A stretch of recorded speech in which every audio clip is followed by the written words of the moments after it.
my question that I want to bring to today's conversation is, how deep is your bench?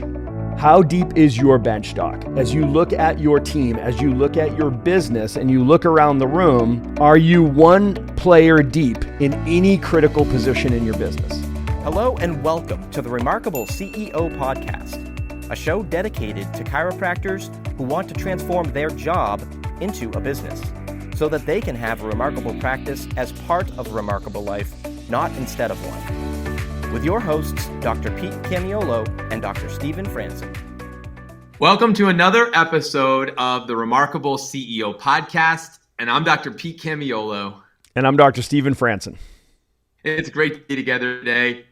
It's great to be part of your remarkable journey. Thanks for including us. It's always nice to know that you're not alone, and I hope that you feel that we accompany you on your journey. For all of those of you who listen regularly to this podcast, and this is a part of your rhythm and your routine, hey, we're just glad to be included on your journey. We hope that we are helping it become even more remarkable. If you're a new listener to this program and new for you, hey, welcome. We love this program. We love to be a part of this podcast. We consider all of us to be on the journey together. So thanks for tuning in, and I just hope that you get a ton out of this episode. We've got a lot of great episodes preceding this one too. So if you haven't listened to them, circle back and check them out. I think we've got some really great content, Dr. Stephen. Would you agree that we've been able to share on this platform? We have lots more coming. Super pumped for today's content and today's episode. I know this one. We're gonna go into the sports analogies a little bit today. So just brace yourself for that. If you saw the title, you probably are thinking, what is this all about? So, Dr. Stephen, great to be with you today, and looking forward to our podcast. Dr. Pete, I was coming into this episode today going 100 miles an hour. I'd love to say with my hair on fire, maybe with my beard on fire. But yeah, no, I'm coming fresh off of an awesome weekend down in Virginia, visiting our son, Sammy, at Liberty University, Parents Weekend. So for those of you who may not know Liberty University, it's just great. Just awesome Christian college in Lynchburg, Virginia. That was started in 1971 by Reverend Jerry Falwell, who really had quite a vision. And I always appreciate a great vision story. And my son has found himself there. It's like 23,000 students on campus, 104,000 students online. It's just a spectacular school. Yeah, just really patriotic environment. It's like super high energy charged. They really have a heart for God and for these kids. And man, my son is just lit. It's just amazing. And one thing that he loves about it is the football, right? It's D1 football, right? Man, we got to go to a game down there, but it wasn't just a game, Dr. Pete. We're down there for the 50th anniversary of the college, which is just so awesome. And we were there for a big time football game. It was for the first time BYU showed up in town. When BYU is a big time football team, especially for the Liberty Flames to be playing, right? So not to take anything from the Liberty Flames, man, because as you can imagine from my energy, Liberty just had an amazing game. But I just want to make sure that I give you some backstory here because, Falwell had just cast this vision back in 71, 50 years ago in the middle of a cornfield, cow patch, call it what you want. He was like, we're going to build the world's greatest Christian university, right? So one that will rival the academics of, BYU and Notre Dame, right? So he said, and then they're going to bring their football team here and we're going to beat them up. Those Mormon boys are going to come down from BYU and those Catholics, coming from Notre Dame and Boston College. And I get a chuckle as I grew up Catholic and I hear that. And I'm like, man, this is just so awesome to hear that vision was cast. So we were there for the first time, BYU rolling into town, and the place was lit, biggest crowd ever. And BYU went down in flames. The Liberty team just beat them up. It was just unbelievable. They beat them 41-14. It was an extraordinary game. We held them to no points after the first quarter, and the place was lit, right? So the backstory is what makes this great and makes it relevant to the conversation that we're going to have today, right? So So anybody who follows football, you know that the Liberty star, their star quarterback, Malik Willis, was drafted to the NFL. He ended up getting drafted last year. So as we rolled into this year, of course, the second string quarterback from last year is now this year's first string quarterback. So everybody's nervous to see how he's doing. He's coming out of the shadow of just such a spectacular player. First play of the first game, this kid breaks his fingers on somebody's helmet passing the football, right? So he's out for the season. He just smashed his hand, right? So he's gone. So now everybody's like, oh boy, what are we going to do now? There goes the season. Second string quarterback goes in. He tears his adductor off his femur. So he's gone. He's out. And now we're down to the third string quarterback, right? So short story is, Liberty is 7-1 this season. Okay, playing their third string quarterback, right? So 7-1, and the one loss was to Wake Forest by 1 point at Wake Forest, right? So 7-1. So I think the takeaway lesson here is that Liberty University is committed to having depth in their team. My question that I want to bring to today's conversation is, how deep is your bench? How deep is your bench, Doc? As you look at your team, as you look at your business, and you look around the room, are you one player deep in any critical position in your business? Where do you have a point of exposure where you have one player deep as far as critical players, and you are one broken finger away from losing all your momentum? You're one torn adductor away from having a terrible season. And your season might be 2 months, 3 months, 6 months, dare I say 9 months, to try to find and replace and spool up or tech up that replacement player to regain the momentum that you've lost and to start growing again as a business. Dr. Pete, the conversation we're going to have today with our CEOs is, let's take a look around your team and how deep is your bench? So, and this is such an important moment. If you're listening to this episode and it's live for you, we're in fourth quarter, we're heading into 2023. If you're listening live, if you're listening to this back, wherever you're listening to this, but that's when this is being recorded. Anytime you come towards the end of a year, the beginning of a new year, and you're assessing, right? We talk about the appear process that the CEO deploys, that you would be assessing your teams. This is a moment we want you to assess, okay? Take an assessment of your team, of your bench, of where you guys are. And I want to start, Dr. Stephen, with where you started, which was Hallwell and him in the cornfield and casting that vision in 50 years ago, 1971, I think you said. So here's a vision. And so I came away with this from when you were sharing your story. I came away with this takeaway. How big is your vision? Because how big your vision is determines how deep your bench is.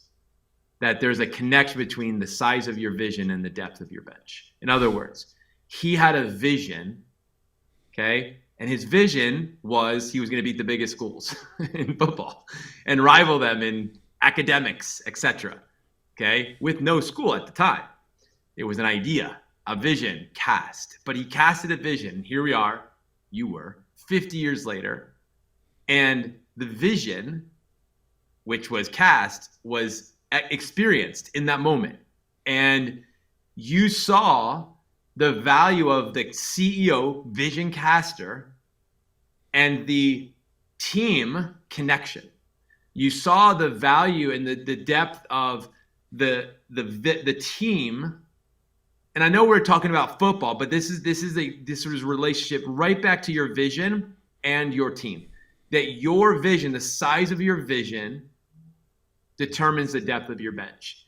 And this goes right back, Dr. Stephen, to what is your vision for your business as you look forward in 2023 and beyond? We think in 3 frames of time now, next, ultimately. They never thought they would reach ultimately on their third string, but they got there. Ultimately, we're going to need to use you. Me? Yeah, you better tie your shoes. So, yeah, Jonathan Bennett was looking around being like, me? Really? I was saying, so I'm in now. Yeah, so the size of your vision and the depth of your bench. There's an intimate connection, Dr. Stephen. I felt that when you were sharing that is a weight that you carry. And as you consider, as we go into some of the nuances of today's conversation around this subject, I'm going back to your vision to start, because your vision and your bench, the depth of your team and your bench, are directly connected. It's huge. And I love that that was your takeaway. Man, I hope that was everybody's takeaway. It's such a beautiful synopsis of the point that I'm trying to get across here, is just to recognize is that your vision for now, next, and ultimate, the vision for your business should be a vision for your team, right? So your team is your business is your team. You're going to hear that over and over again. If you're, I hope you're coming to our team building immersion. If some of this is exciting you and stimulating or maybe scaring the crap out of you right now, you better be with us at the team building immersion, which is February 4th and 5th in Dallas of 2023.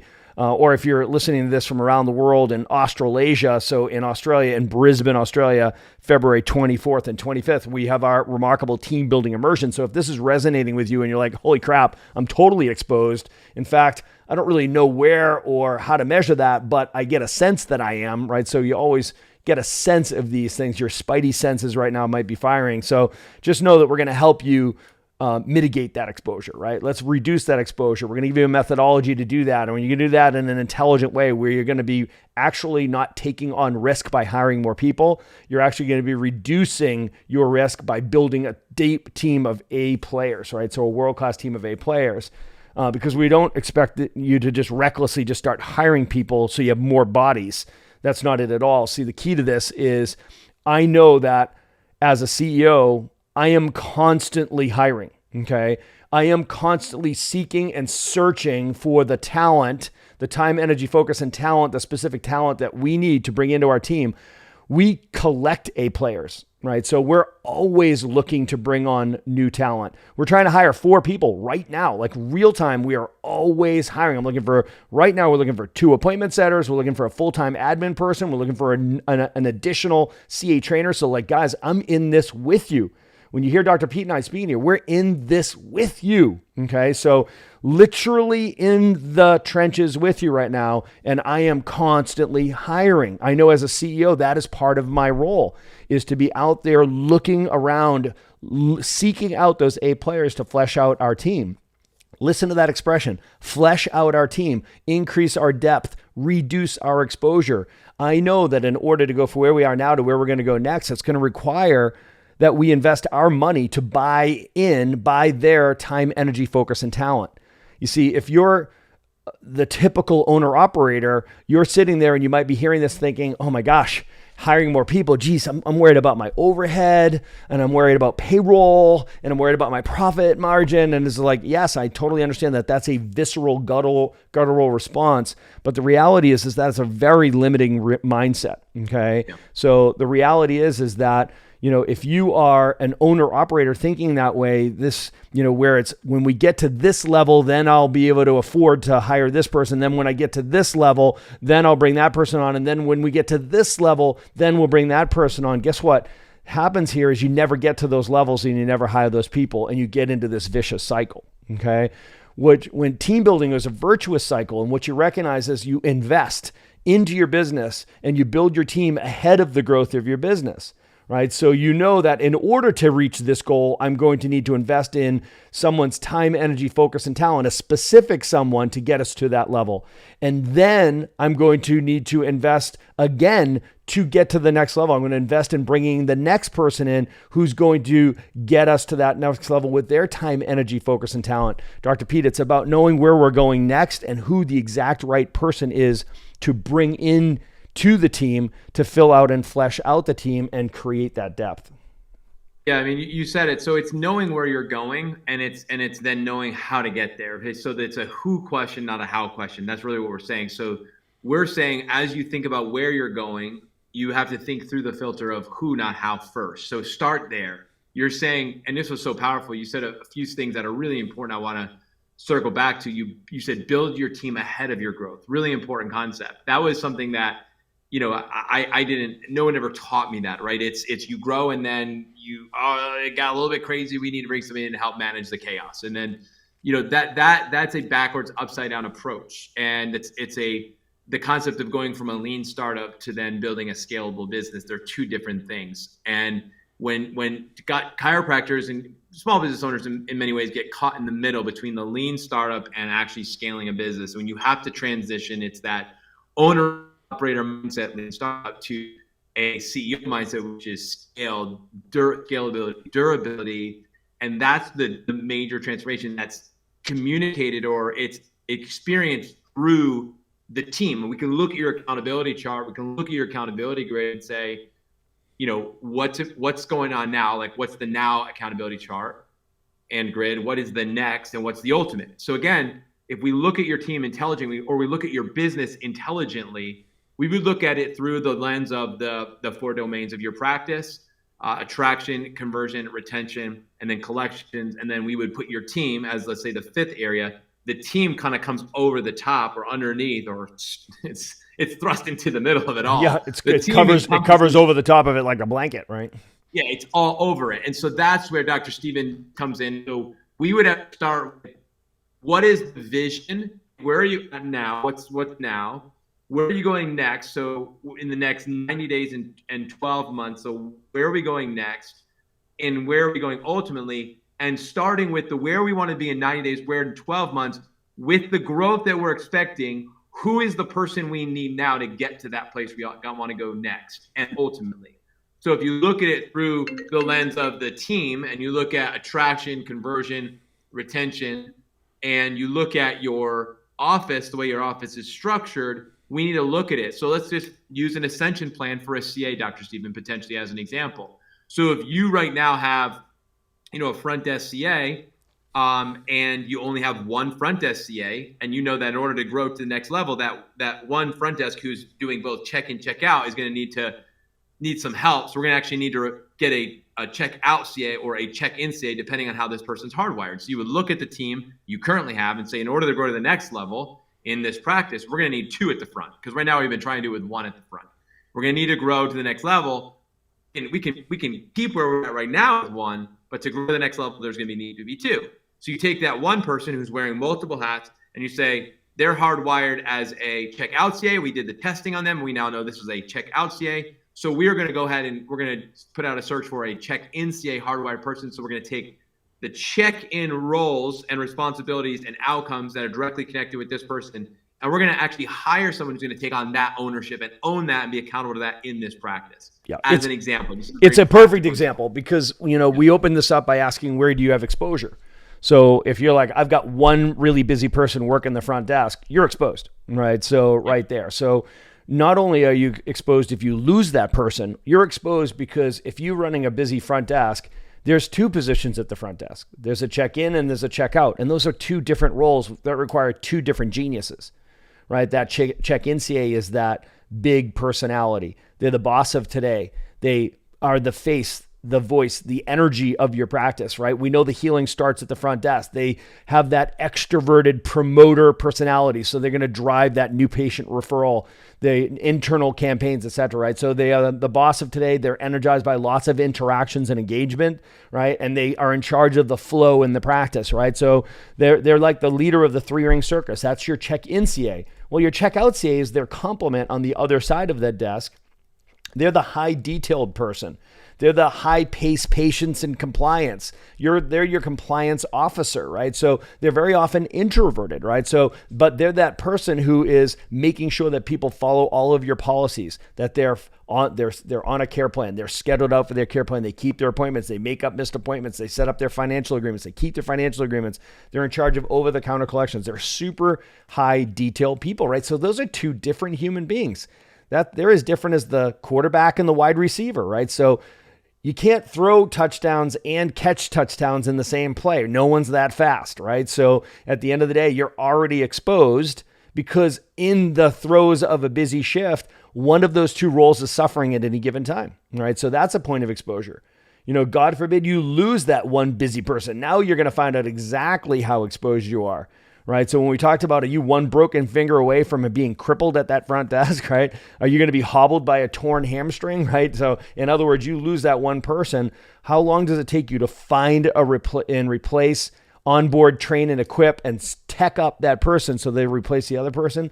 Dr. Pete, this is wicked expensive, right? So the idea of your practice losing any of its momentum, and in a chiropractic practice, losing momentum could mean $5,000 a month, $10,000 a month, $15,000. I mean, that adds up fast, right? So my philosophy on this is spend the money you're going to lose and flesh out your team and create some depth on your bench.